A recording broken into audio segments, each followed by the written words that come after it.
नमस्कार मित्रों, स्वागत है आपका एक बार फिर आपके अपनी YouTube चैनल अथर्व एकेडमी में। दोस्तों, आज की इस क्लास में हम देखेंगे सामान्य ज्ञान के कुछ महत्वपूर्ण प्रश्न जो कि आगामी आपकी परीक्षाओं की दृष्टि से काफी महत्वपूर्ण है। तो वीडियो के अंत तक जरूर बने रहिए।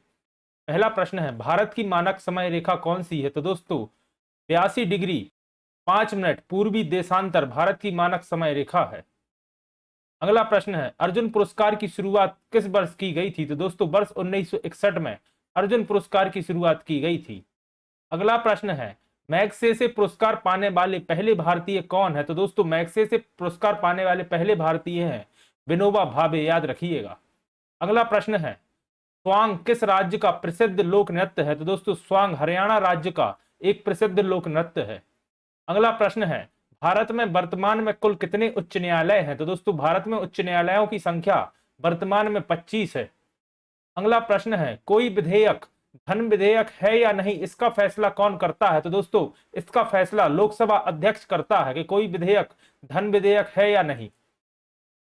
अगला प्रश्न है, तंबाकू पर पूर्ण प्रतिबंध लगाने वाला विश्व का पहला देश कौन सा है? तो दोस्तों भूटान देश तंबाकू पर पूर्ण प्रतिबंध लगाने वाला विश्व का पहला देश है।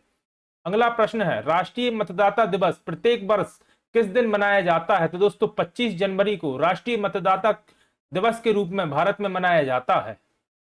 अगला प्रश्न है, भारत का संवैधानिक मुखिया कौन होता है? तो दोस्तों राष्ट्रपति भारत का संवैधानिक मुखिया है, याद रखिएगा। अगला प्रश्न है, अंग्रेजों ने नमक कानून के विरुद्ध महात्मा गांधी ने कौन सा आंदोलन शुरू किया था? तो दोस्तों अंग्रेजों के नमक कानून के विरुद्ध महात्मा गांधी ने सविनय अवज्ञा आंदोलन शुरू किया था, याद रखिएगा। और याद रखिएगा वर्ष 1930 में किया था। अगला प्रश्न था, भारत में जिप्सम का सर्वाधिक उत्पादन किस राज्य में होता है? तो दोस्तों राजस्थान राज्य में भारत में जिप्सम का सर्वाधिक उत्पादन होता है। अगला प्रश्न था, ईस्ट इंडिया कंपनी ने भारत में अपना पहला कारखाना कहां खोला था? तो दोस्तों ईस्ट इंडिया कंपनी ने अपना पहला कारखाना सूरत में खोला था। साथ ही याद रखिएगा, ईस्ट इंडिया कंपनी का गठन 31 दिसंबर वर्ष 1600 को माना जाता है और 24 अगस्त 1608 को कैप्टन हॉकिंस अपना पहला जहाज लेकर भारत आए थे और इसी के साथ ईस्ट इंडिया कंपनी का भारत में आगमन शुरू हुआ था। और 11 जनवरी 1613 को भारत के गुजरात के सूरत में ईस्ट इंडिया कंपनी ने अपना पहला कारखाना खोला था, याद रखिएगा। अगला प्रश्न है, बुली शब्द का प्रयोग किस खेल में किया जाता है? तो दोस्तों बुली शब्द का प्रयोग हॉकी में किया जाता है। अगला प्रश्न है, किस भारतीय एथलीट को उड़न परी के नाम से भी पुकारा जाता है? तो दोस्तों पीटी उषा को उड़न परी के नाम से भी पुकारा जाता है, याद रखिएगा। अगला प्रश्न है, भाभा परमाणु अनुसंधान केंद्र कहां स्थित है? तो दोस्तों यह ट्राम्बे में स्थित है, याद रखिएगा। अगला प्रश्न है, बरदौली आंदोलन का नेतृत्व किसने किया था? तो दोस्तों बरदौली आंदोलन का नेतृत्व सरदार वल्लभ भाई पटेल ने किया था और इसी आंदोलन में वल्लभ भाई पटेल को सरदार की उपाधि दी गई थी, याद रखिएगा। अगला प्रश्न है, किसने खालसा पंथ की स्थापना की थी? तो दोस्तों गुरु गोविंद सिंह ने खालसा पंथ की स्थापना की थी। अगला प्रश्न है, भारत की पहली महिला आईपीएस अधिकारी कौन थी? तो दोस्तों किरण बेदी भारत की पहली महिला आईपीएस अधिकारी थी। अगला प्रश्न है, कथक किस राज्य का शास्त्रीय नृत्य है? तो दोस्तों कथक उत्तर प्रदेश का शास्त्रीय नृत्य है एवं कथक कली, याद रखिएगा, केरल राज्य का शास्त्रीय नृत्य है।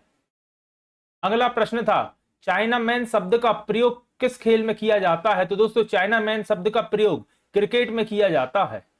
अगला प्रश्न है, ऑस्कर पुरस्कार का संबंध किस क्षेत्र से है? तो आप सभी जानते हैं ऑस्कर पुरस्कार का संबंध सिनेमा के क्षेत्र से है। अगला प्रश्न है, पटना का प्राचीन नाम क्या था? तो दोस्तों पटना का प्राचीन नाम था पाटलिपुत्र और यह मौर्य वंश की भी राजधानी थी, याद रखिएगा। अधिकतर पूछा जाता है मौर्य वंश की राजधानी, तो याद रखिएगा पाटलिपुत्र। अगला प्रश्न था, आगा खान शब्द का संबंध किस खेल से है? तो दोस्तों आगा खान एक हॉकी का टूर्नामेंट है, याद रखिएगा।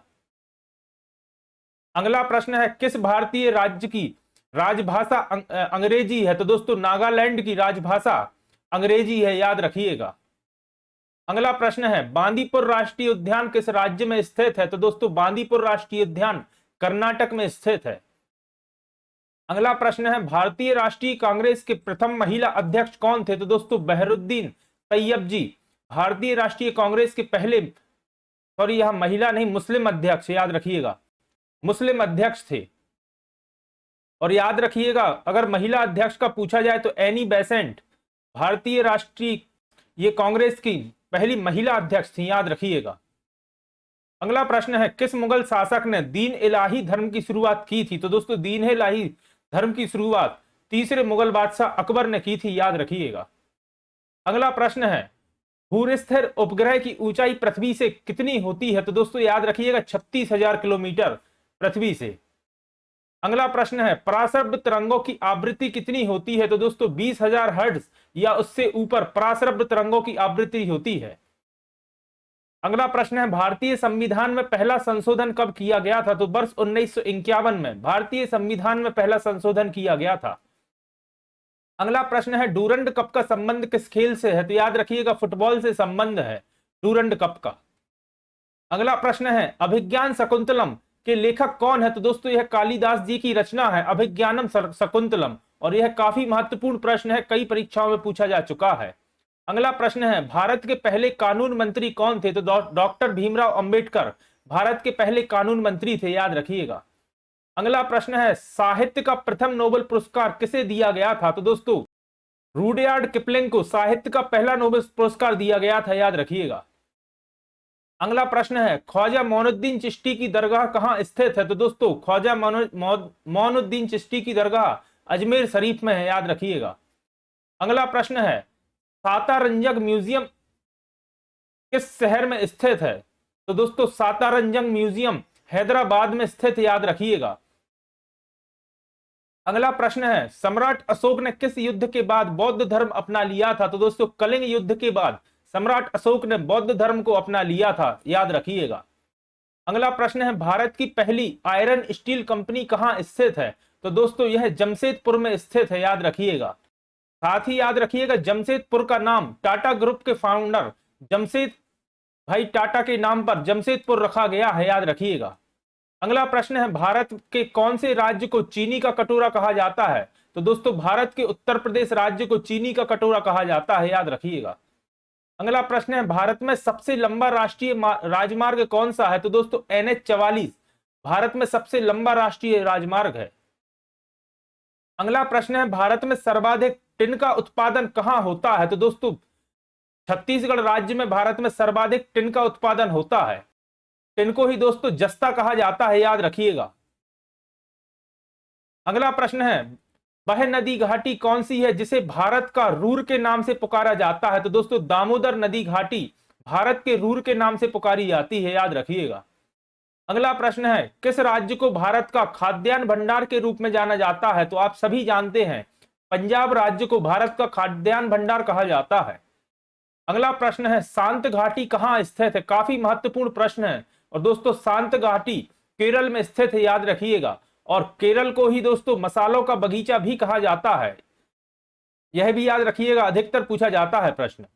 अगला प्रश्न है मदुरई कहां है? तो दोस्तों मदुरई तमिलनाडु में स्थित है, और मदुरई से ही एक प्रश्न आता है कि मीनाक्षी मंदिर कहां स्थित है? तो याद रखिएगा तमिलनाडु के मदुरई में ही मीनाक्षी मंदिर स्थित है। अगला प्रश्न है भारतीय वनस्पति सर्वेक्षण का मुख्यालय कहां स्थित है? तो दोस्तों याद रखिएगा लखनऊ उत्तर प्रदेश में भारतीय वनस्पति सर्वेक्षण का मुख्यालय स्थित है। अगला प्रश्न है भारत में सर्वाधिक कॉफी का उत्पादक राज्य कौन सा है? तो दोस्तों याद रखिएगा भारत में सर्वाधिक कॉफी कर्नाटक में होती है, और अगर देश पूछा जाए तो याद रखिएगा ब्राजील में सर्वाधिक कॉफी होती है। अगला प्रश्न है राष्ट्रीय विज्ञान दिवस प्रतिवर्ष किस दिन मनाया जाता है? तो दोस्तों 28 फरवरी को भारत में राष्ट्रीय विज्ञान दिवस मनाया जाता है, और दोस्तों 28 फरवरी को ही भारत के महान वैज्ञानिक चंद्रशेखर वेंकट रमन, या जिन्हें आप सीवी रमन के नाम से भी जानते हैं, इन्होंने रमन प्रभाव की खोज की थी, और इसी उपलक्ष्य में 28 फरवरी को भारतीय राष्ट्रीय विज्ञान दिवस के रूप में मनाया जाता है। अगला प्रश्न है भारत में समुद्री तट रेखा वाले राज्यों की संख्या कितनी है? तो याद रखिएगा भारत में समुद्री तट रेखा वाले राज्यों की संख्या 9 है, और पूछा जाए अगर कि सबसे ज्यादा कहां है, तो याद रखिएगा गुजरात राज्य की सर्वाधिक लंबी तट रेखा है। तो दोस्तों ये थे कुछ सामान्य ज्ञान के महत्वपूर्ण प्रश्न। आशा करता हूं आज की क्लास आपके लिए पसंद आई होगी। अगर आप चैनल पर नए हैं और अभी तक आपने चैनल को सब्सक्राइब नहीं किया है तो चैनल को सब्सक्राइब करें। और अगर आज की क्लास आपको पसंद आई है तो वीडियो को लाइक करें और ज्यादा से ज्यादा लोगों तक शेयर करें। धन्यवाद दोस्तों।